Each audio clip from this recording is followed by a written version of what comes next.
In today's video, we're going to continue our 18-19 NHL season preview series. Today's team we're previewing is the Toronto Maple Leafs, and that's coming up next.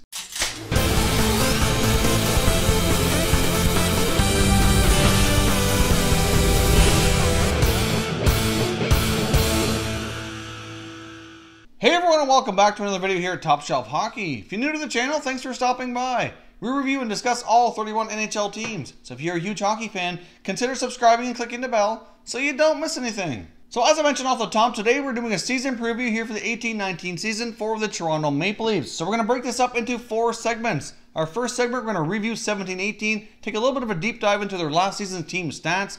Then we're going to do a segment called Additions and Subtractions, where we compare last year's roster to this year's and look at all the changes. Thirdly, we're going to do the projected lineup and take a look at what we expect the Leafs to put on the ice here for opening night. And in the last segment, we're going to do a prediction and projection here for what we expect the Leafs to accomplish in the upcoming 18-19 season. So let's jump in here with our first segment.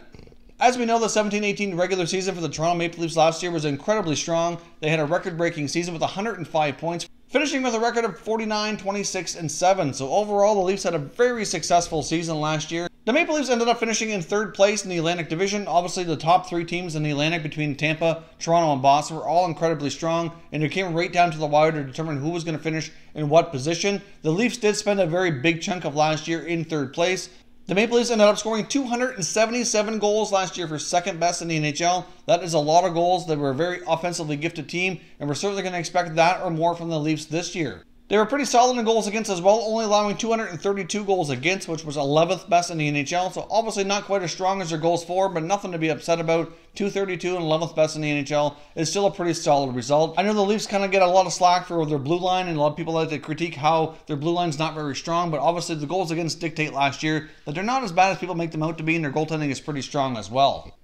Now let's take a look here at how the Leafs fared on special teams last season. The Maple Leafs power play was incredible last year, clicking at a 25% success rate for the 2nd best in the NHL. Normally that would be good enough to get into 1st place, but last year, obviously it was a little bit of an anomaly, but the Leafs power play last year was phenomenal, and I only expect it to get better with the changes they made this year. The power play for the Leafs so far in the preseason, it looks very scary, and if you're playing the Leafs this year, I'd be very scared to be taking too many penalties because you will get burned. Leafs penalty killing last year was pretty solid as well, with an 81.4% success rate and 11th best in the NHL. When you're having your goals for, goals against in both your special teams in the top 10 or right around the top 10, that's always going to give you an excellent result, and that's exactly what happened last year. When the Maple Leafs scored the first goal, they had a record of 39, 8, and 3, so that's an excellent record. Obviously, scoring the first goal was something that they were able to accomplish a fair bit of the time last year, and it gave them the momentum they needed to win a lot of those games. When the Maple Leafs finished the first period with a lead, they had a record of 31, 5, and 1. So again, another very solid result. Shows that they had the lead after this first period a very big chunk of the time, and they rarely went on to lose those games.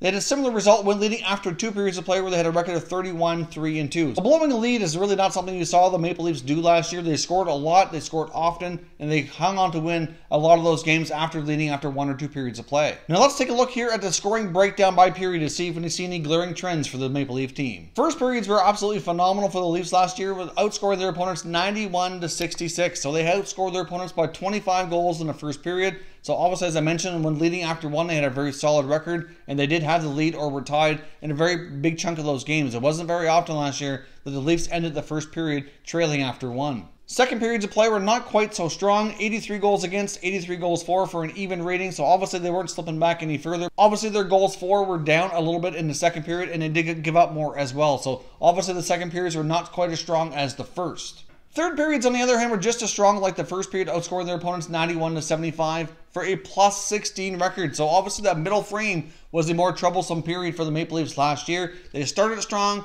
they finished strong, and sometimes took the foot off the gas here in the second period. But overall, really, the Maple Leafs had an absolutely tremendous year. Obviously, they came up short in the playoffs versus the Boston Bruins, but otherwise, their regular season was absolutely fantastic. The building blocks continued as this team moves forward and becoming a stronger team every year. Look at their additions and subtractions and take a look at how this roster has changed year over year. As we know, the Toronto Maple Leafs made an absolutely huge acquisition this summer, signing free agent star John Tavares to a 7-year, $11 million per year contract. Obviously, John Tavares is a hometown boy and chose to come back to play for his hometown Maple Leafs here, live out his childhood dream, as he announced on July 1st once the signing became official.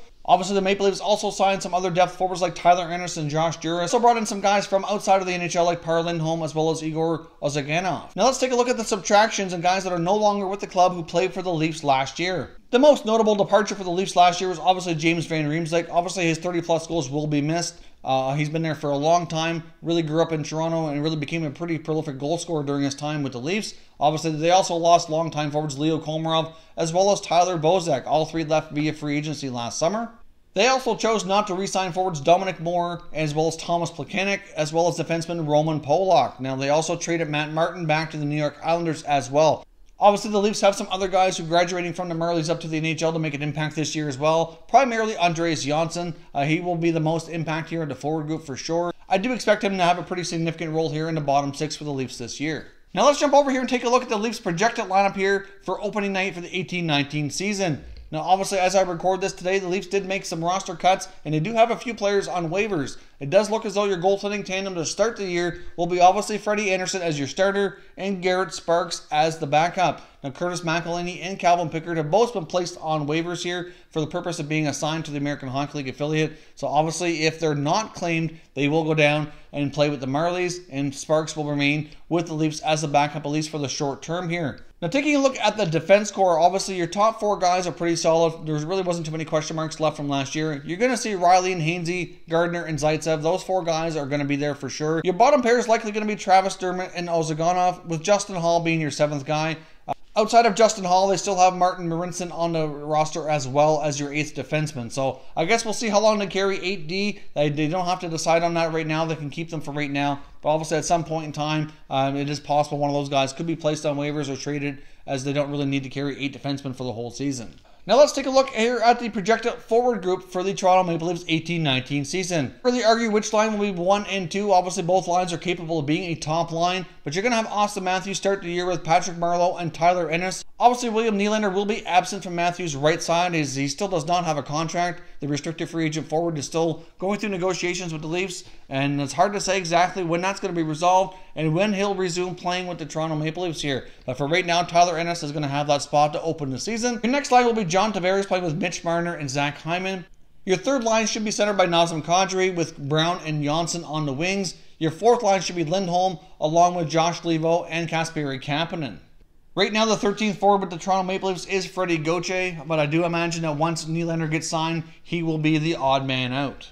Now, if you followed any of my NHL prediction series videos that we did a few weeks back here leading into the 18-19 season, you'll see that I projected the Toronto Maple Leafs to finish second in the Atlantic Division this coming year. Obviously, last year they were in third place, and I do think they can move up to second place. Now, it wouldn't be a complete shocker here if they win the Atlantic Division. I do expect them to be a very, very strong team, contend for the division, and I do think this will be the year that they move past the first round of the playoffs.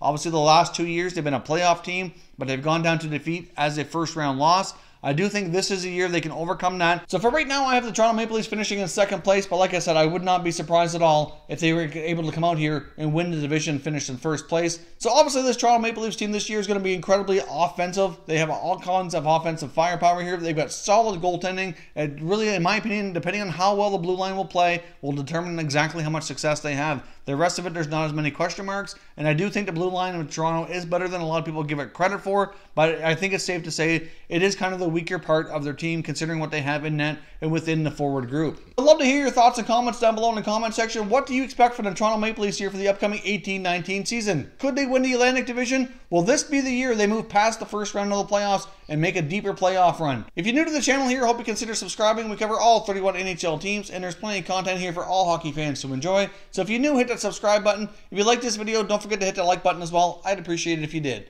As always, thank you very much for watching, everybody. We will catch you next time.